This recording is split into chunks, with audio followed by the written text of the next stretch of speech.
predicting products. Always fun. We're going to start out with synthesis reactions and go through the different types of ways to predict products for these guys. Moving on to decomp and going through the different types, once again, of strategies of how to predict things and certain ones that you need to know. So we know that synthesis reactions, of course, are when two or more things come together to make one thing. And what they're going to give you is they're going to give you a reactant, and then you're supposed to be determining what the products should be. Our first example is when you have a metal combining with oxygen. Sometimes it would be combustion where you're burning it in oxygen. Sometimes it may just be a redox where it's doing it on its own, like rusting. Okay, but the metal plus oxygen is always going to give you a metal oxide. Now, example here, magnesium and oxygen gas combined, they form magnesium oxide. So what you would do here, of course, we're going to go through the process, but you would determine what, since it's forming an ionic compound over here, what the charges of each individual element would be so that you would combine them correctly in their ratio formula for the formula unit over there. Another example is when you have a metal with a nonmetal. This is going to form the salts, the classification compounds called salts for ionic compounds. Okay, when the group A metal and a nonmetal react, so group A, we're talking group elements are mainly, we're talking groups 1, 2, and 13, or 3A. Yes, there's some, down below the staircase there as well, but we're talking about when these guys, combine here. The product is an ionic compound, okay? So here's an example, potassium alkali metal combining with chlorine, which is a halogen, non-metal, and we get potassium chloride. And you'll see this relationship between the alkali metals and the halogens. As you can see, the potassium is going to be monatomic. Of course, your halogens are diatomic, so you write them all with the little 2's. And then you combine, find the charges, and get their correct formula. Now, when two metals react in a synthesis reaction, two non-metals here, more than one product is possible. So, for instance, sulfur combining with oxygen can give you sulfur dioxide. But we also know sulfur trioxide exists out there, so different ratio combination can give you sulfur trioxide depending on the heat and things that are provided into the reaction. Now, if I gave this to you on a test or quiz, either answer would be acceptable to me. However, we're not going to really give you lots of ones like these, except for there will be one in your formal lab where you're going to be given a data chart with the characteristics of each product, so when you produce it, you'll be able to know which product you're getting, and then you can pick it off the chart as to the correct formula you're going to write out. So you will be doing that in the formal lab coming up. So also possibilities, transition metals. Remember, a lot of them have multiple oxidation numbers, so we call them MOMs. The multiple oxidation ones, you can choose which one they're going to do. Like, for instance, here, we have iron plus sulfur giving us iron 2 sulfide. Iron goes to +2 and +3, has two possible oxidation states. So once again, if I were to give this to you, I would accept either or if you do iron 2 sulfide or iron 3 sulfide. Wouldn't matter, like I would accept them both, but once again, in the lab, you're going to be given a data table to figure out, is it iron 2 sulfide or iron 3 sulfide based off of the characteristics of each product, because they might have different colors or different textures, different crystalline structures, so that you can, it's an observable thing that you can tell. Now for predicting. How to predict. New compounds must be written with the cation first, so always the metal first. Do not transfer your subscripts. So here, if I'm doing an example of aluminum plus oxygen, you're not going to just write out ALO over there. That would be not the right thing to start off with. What you would want to do is write the formula using oxidation numbers, like here. Pull your elements aside, assign them their correct oxidation number. Like aluminum goes to +3, oxide, of course, is -2 based off of the periodic table and what you know about their correct oxidation numbers and charges. Then once you get those, you can use the crisscross method, cross them, or you can use the calculation method so you get the right ratio over here. Once you get to this point where you have the correct ratio, then you can balance. And then you would balance the equation and get the final answer at the bottom.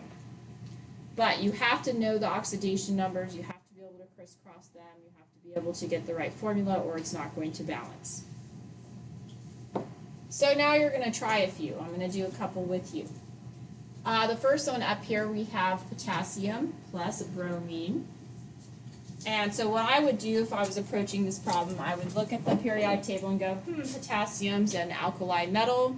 Potassium's going to have a +1 charge, right?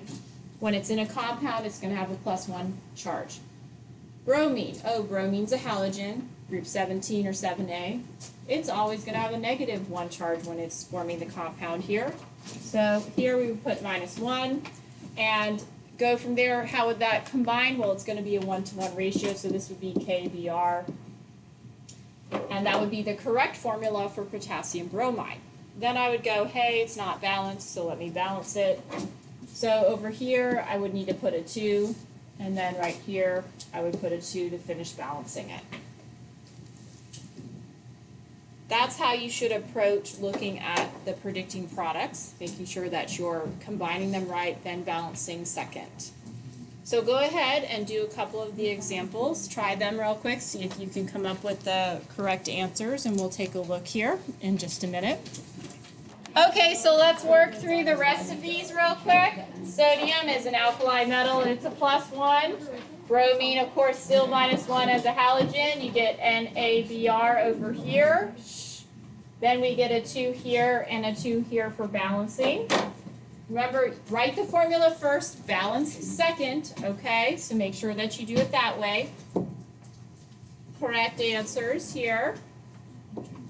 Now, for these ones, aluminum, group 13 or 3A, is going to go to +3. Chlorine is also a halogen, so it sticks with -1.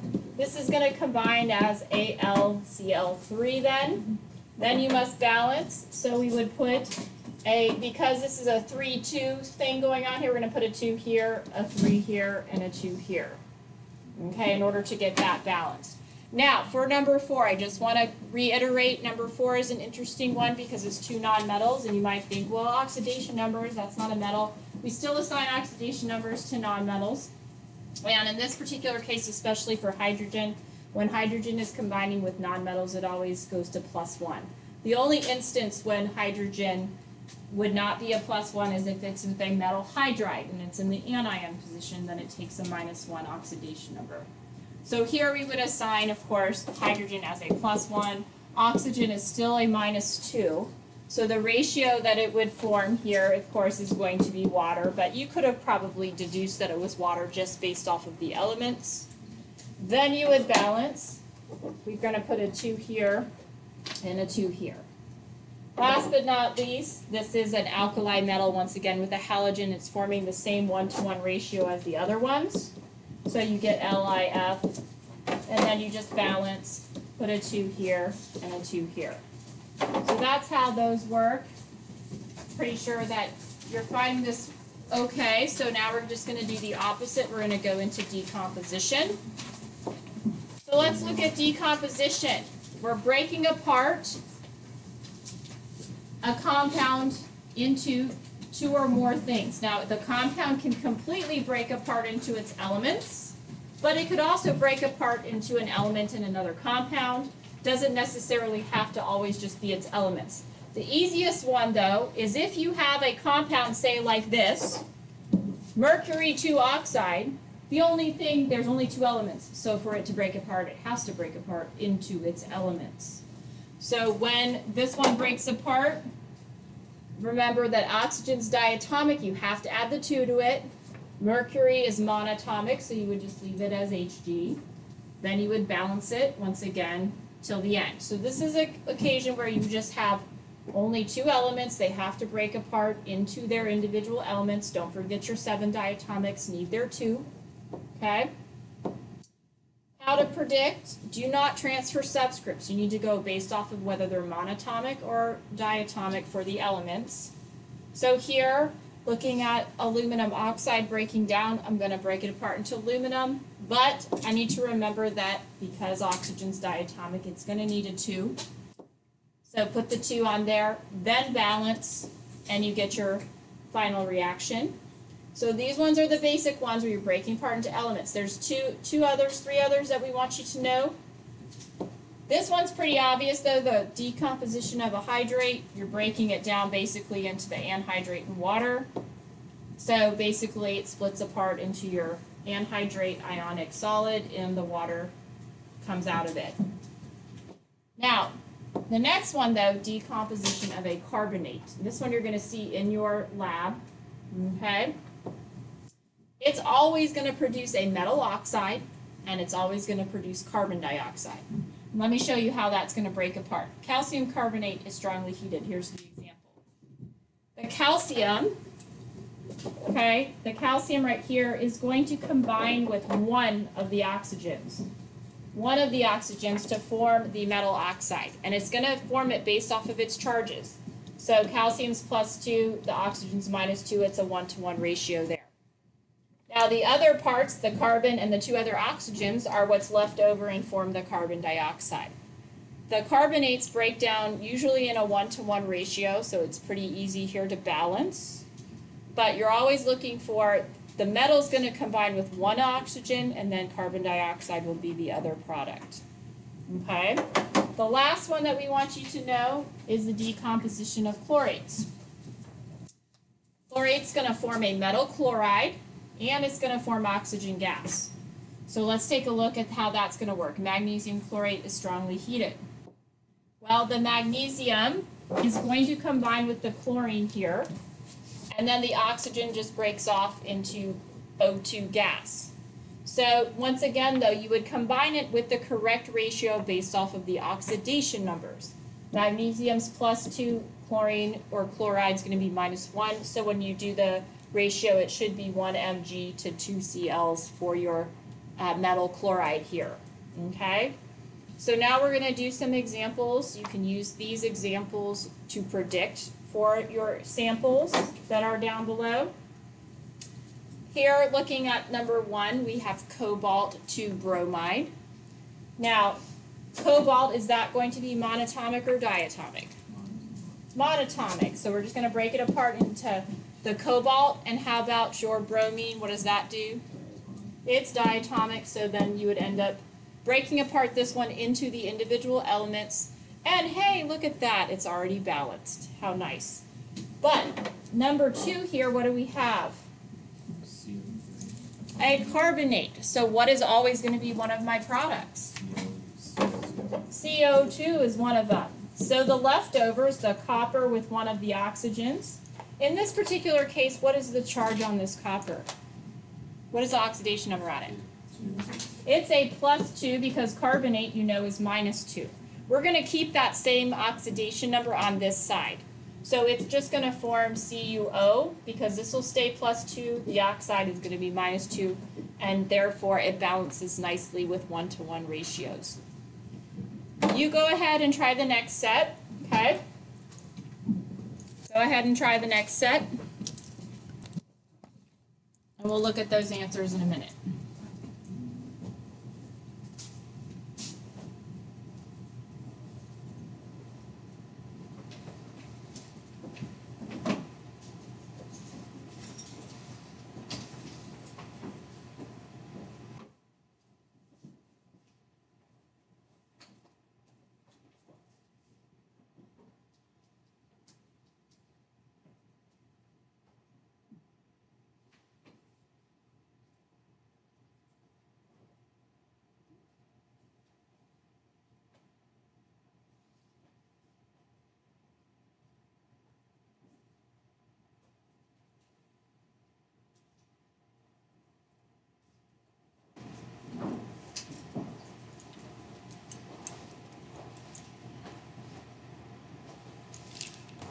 Okay, so let's take a look here at some of these to predict. NH3 3. It's going to break apart, obviously, into nitrogen and hydrogen. How would we write those? N2 plus 2H2. N2 because nitrogen's diatomic, plus H2, which is also diatomic. So we would make sure that both of those get written with the 2's. Now for balancing, you would need a 3 here and a 2 here in order to balance the ammonia breaking down into nitrogen and hydrogen.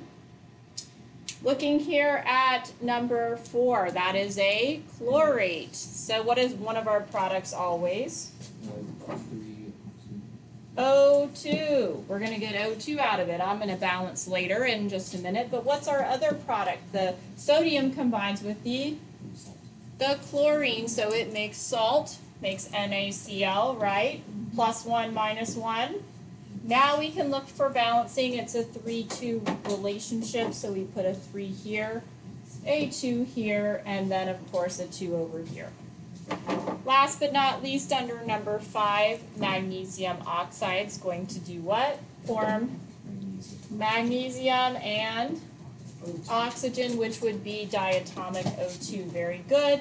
Don't forget to balance at the end here, so we're going to go ahead and put a 2 here and a 2 here, and therefore get the rest of these under the decomposition done. We will look at the other ones next class, so be prepared to do some more predictings of products.